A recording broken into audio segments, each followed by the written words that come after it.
Halo, Arik di sini. Di video ini kita akan ngobrolin tentang View Environment Variables. Environment Variables ini adalah fitur umum dalam software development yang memungkinkan kita untuk membedakan values yang kita gunakan di setiap environment. Biasanya filenya ini terpisah antara code dengan values-values yang ada di dalam environment variables ini. Sebenarnya nggak semua project akan butuh ini sih, terutama project pribadi yang mungkin hanya developnya itu di local environment teman-teman, kemudian setelah jadi di deploy langsung di servernya gitu. Cuman kalau teman-teman punya beberapa staging server, misal teman-teman punya dev environment, kemudian teman-teman punya test environment, kemudian selanjutnya itu kemungkinan teman-teman akan perlu membedakan satu atau dua values, misal URL-nya atau ada beberapa teks yang mungkin dibedakan antar server. Nah, di sanalah kegunaan dari environment variables tadi. Sebenarnya nggak cuma satu ini approach yang bisa kita pakai untuk membedakan values antara satu environment dengan environment lain. Di front end kita bisa menggunakan cara lainnya, itu adalah dengan menggunakan value dari window.location. Nah, itu kan bakal berbeda setiap domain ya. Domain testnya teman-teman itu domain striptest.com. Nah, itu kita tahu itu environment-nya test. Kemudian untuk dev environment misalnya dia domain stripdev.com. Nah, itu dev environment. Kita bisa bedakan dari sana, cuman kekurangannya kita harus bikin logic di sisi kode. Nah, cara berikutnya yang lebih standar, nggak cuma di front end tapi web development secara keseluruhan gitu ya, adalah dengan menggunakan environment variables ini. Jadi kita nggak usah bikin kode untuk switching antara value. Jadi itu udah di-handle sama environment gitu, sama runnernya. Sebenarnya kedua approach itu bisa dipakai. Nggak ada yang salah, nggak ada yang gini, tergantung solusinya kayak gimana. Tapi kali ini kita akan ngobrolin tentang environment variables. Oke, untuk kali ini kita akan menggunakan seperti tadi itu view CLI seperti biasa ya. Jadi kita akan view create, misalnya nama projectnya env var kayak gitu ya, env var view env ini project view biasa aja sih teman-teman. Jadi tinggal dikasih default. Nah, kita tinggal tunggu. Ini mungkin akan saya percepat ya.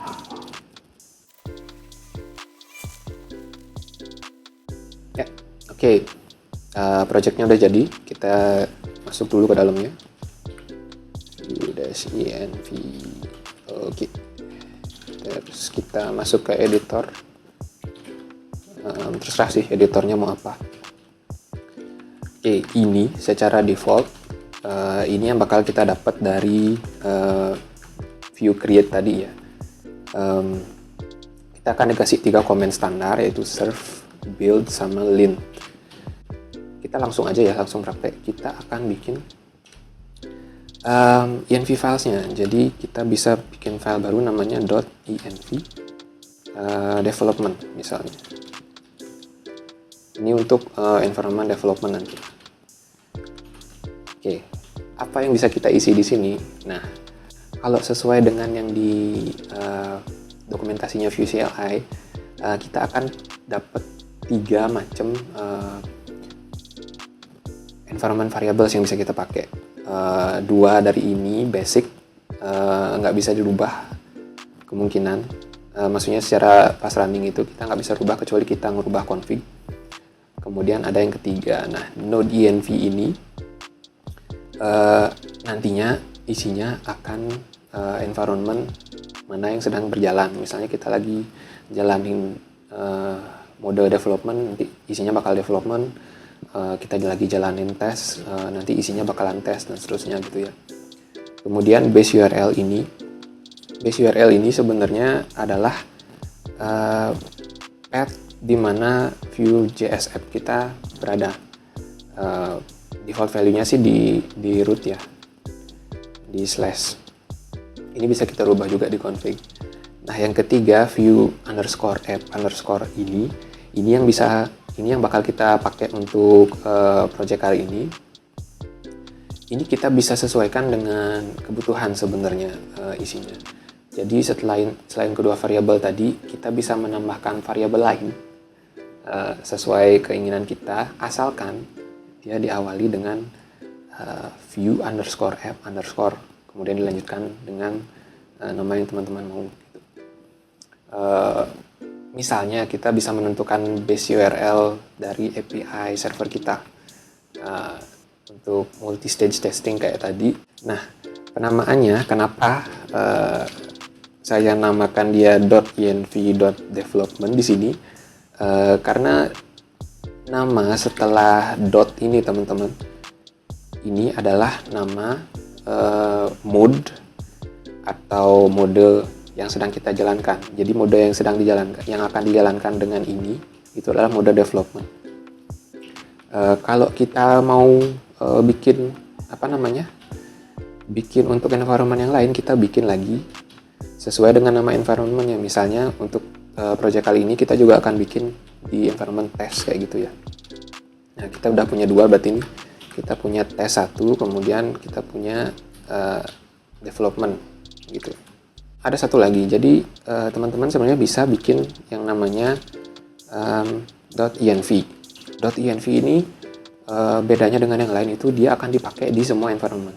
Jadi mungkin ada value yang teman-teman mau pakai di entah itu development atau test, teman-teman mau pakai semuanya, kita bisa tentukan satu di .env tadi. Jadi nggak usah dikopas di antara kedua ini value-nya sama gitu, nggak usah kayak gitu. Oke, lanjut. Jadi misal contoh pertama kita mau bedakan antar, untuk di development kita mau bedakan titelnya, jadi orang itu tahu ini lagi di environment mana gitu misalnya. Jadi seperti yang tadi ya penjelasannya, yang bakal kita pakai ini adalah view underscore app underscore, misalnya kita pakai title, namanya ini development jadi dev server gitu misalnya.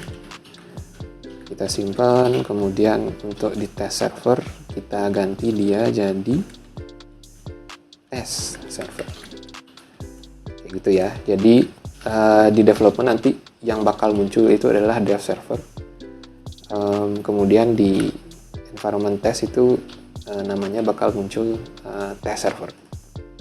Kemudian gimana caranya kita ngambil value yang udah kita define tadi itu. Nah, di code-nya teman-teman, sebenarnya ini praktis yang umum yang kita bisa lihat hampir di mana-mana gitu ya untuk JS app. Kita bisa akses dia di process.env. Nah, untuk view ini gimana caranya? Umumnya, kalau saya biasanya saya bikin computed value satu ya. Misalnya kita mau ngambil title tadi, kita bikin computed value namanya title. Nah, di sini kita akan return, cara aksesnya itu adalah process.env. Nama variabelnya tadi, nama variabel yang kita punya tadi adalah view underscore app underscore title gitu ya. Oke, sebagai fallback kita nggak bakal return apa-apa, semisal dia nggak ketemu gitu. Nah, title ini kita akan pakai di atas. Kita balik ke sini, kemudian semisal kita mau taruh di H1, kita bisa interpolate title. Oke. Gitu aja. Jadi sangat gampang. Ini nggak mesti kita taruh di computed value. Kalau teman-teman misalnya butuh value-nya di methods atau mungkin di lifecycle hook seperti on mount atau before enter, itu bisa juga, prosesnya sama.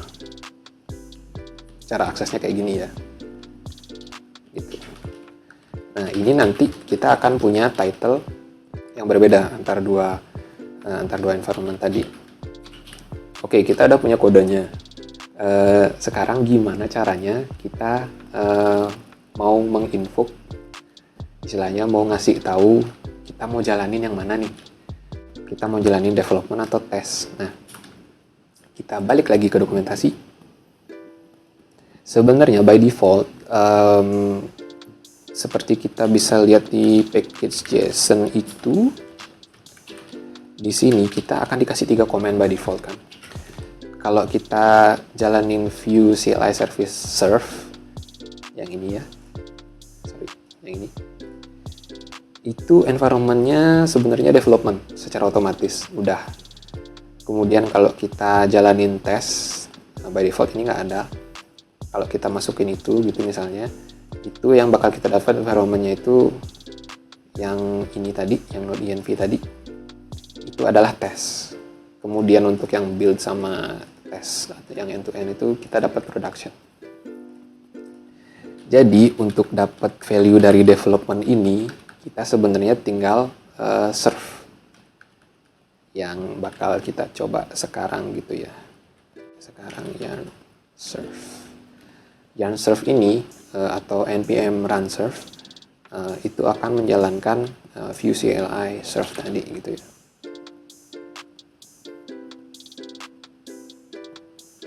Oke, server jalan localhost 8080. Kita coba buka localhost 8080. Kelihatan ya, kita dapat value dev server tadi.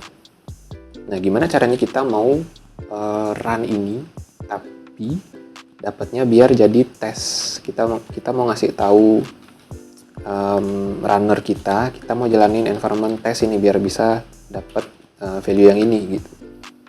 Caranya adalah kita balik ke package.json tadi. Kita tinggal copy ini sebenarnya, karena kita mau sama-sama serve, atau nanti kalau teman-teman mau di deployment gitu, mau untuk kita server, kita bisa copy build sama aja. Misal kita mau namain komennya itu tes gitu ya, !2 tes. Yang masih kita pas itu namanya mode flagnya. Terus nama environment-nya apa? Kita mau tes di sini.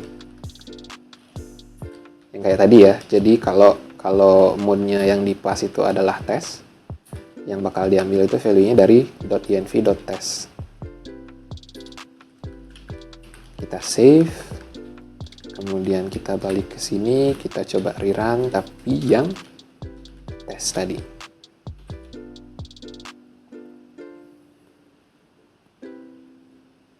Oke, server udah jalan di port yang sama, berarti kita bisa refresh ini. Yang kita dapat sekarang test server yang ada value-nya itu di sini, di tes yang diambil yang ini.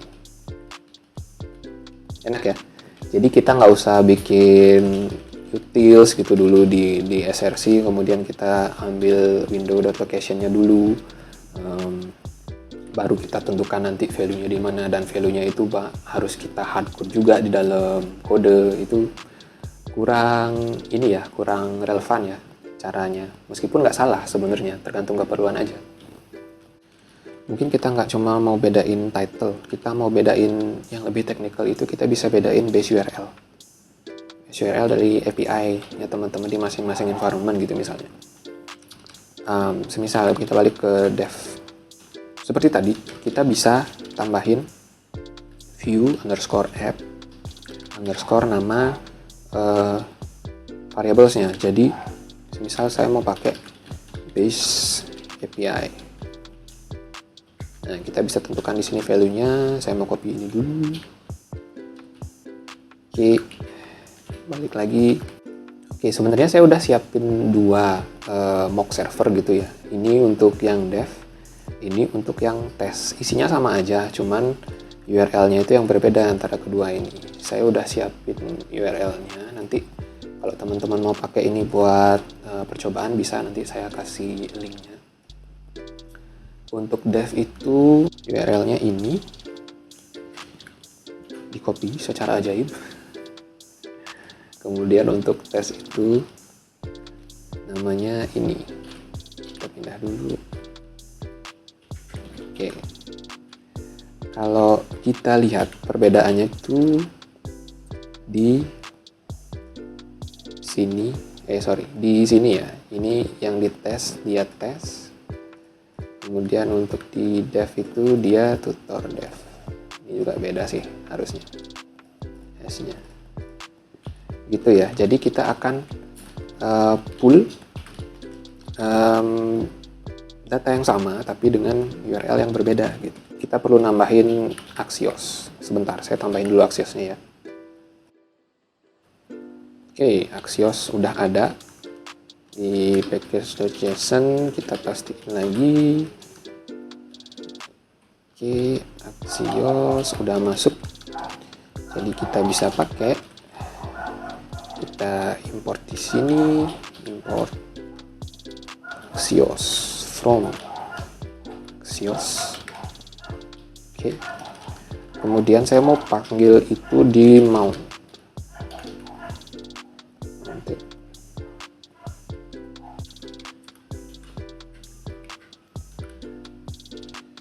Saya mau bikin, kita akan pakai dia di dalam metode ya satu ya, fetch values gitu misalnya.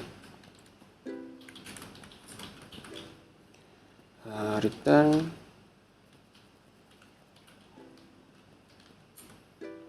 new promise solve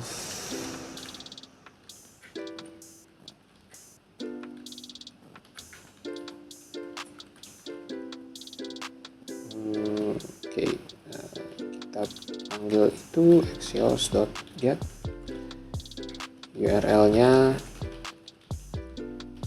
sama kayak tadi ya, base URL. Kita mau ambil ini dari proses.env juga sama, kita proses.env.view app API. Kita fallback ke null string. Kemudian kita panggil ini this URL. Baiknya sih kita cek dulu kalau ini null atau enggak, tapi karena kita tahu itu pasti enggak null, jadi kita hajar aja. Dan kita lihat terusnya apa. So.com test. Ya, kita coba gitu dulu ya. Jadi on mounted kita bakal this.fetch values. Kita resolve biar nggak ada unusable function. Harusnya res.data ya, res.data. Oke, kira-kira gitu. Sekarang kita coba run lagi dan serve. Ini yang test server, dev server ya, development server. Oke, kita mau inspect element, kemudian di network, terus kita refresh. Oke, kayaknya bisa ya. Private amnesiac. Oke, dia betul ya, jadi ngambilnya dia tuh di tutor dev. Kemudian sepertinya di konsol ya kita punya value-nya. Oke, sekarang kita coba di test server.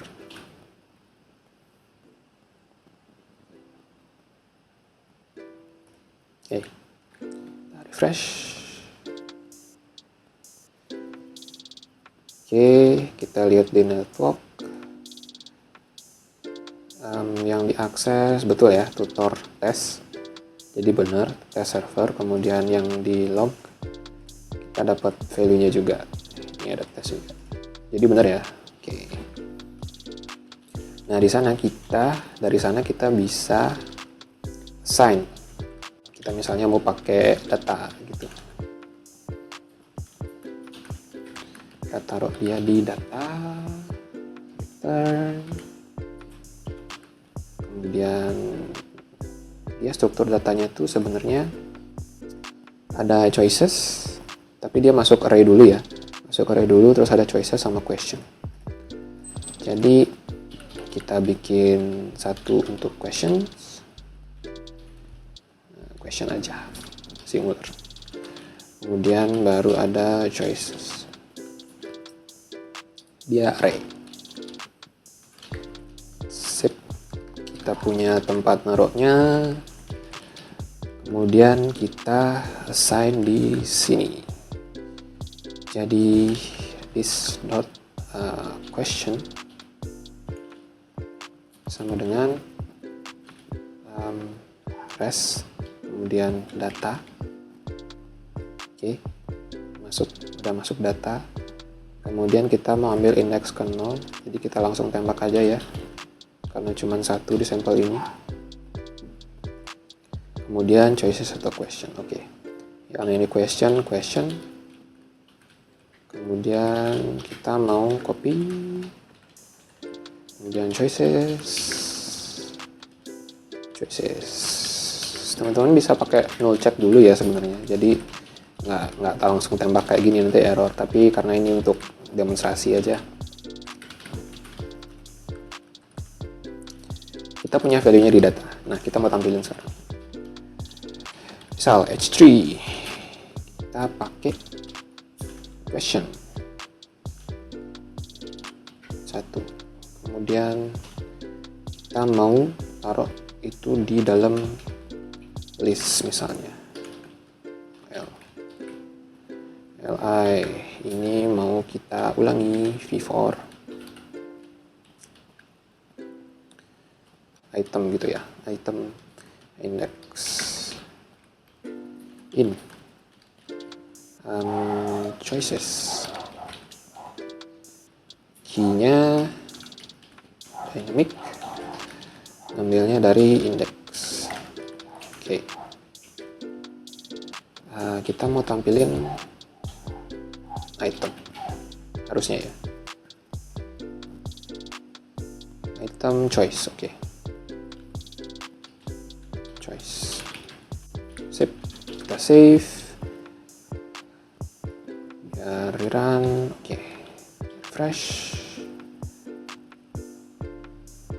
Ya, benar ya, Python Swift ini dari test server, ini test server. Kemudian kita coba run yang dev, apakah sama juga.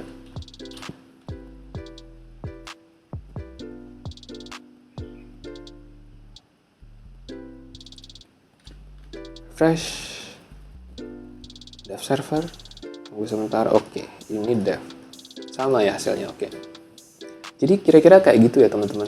Selebihnya kita bisa kembangkan lagi, apa-apa aja mungkin value-nya yang perlu kita bedakan dari test server sama dev server atau apapun staging server yang teman-teman punya. Hal lain yang bisa kita bedakan itu semisal feature switch. Jadi misalnya app-nya teman-teman punya feature yang namanya ticker gitu misalnya. Di dev server kita mau pakai, tapi di test server kita nggak mau pakai. Kita bisa bikin sama kayak tadi di env development, kita taruh switch-nya itu view underscore app underscore ticker gitu misalnya, true atau false. Bedain itu di env development sama di test gitu kira-kira. Saya rasa itu dulu untuk video kali ini tentang view environment variables. Semoga bermanfaat. Kalau ada bahasan yang mau kita bahas, misal sarannya, bisa langsung komen di bawah. Terima kasih, dan kita ketemu lagi di video selanjutnya.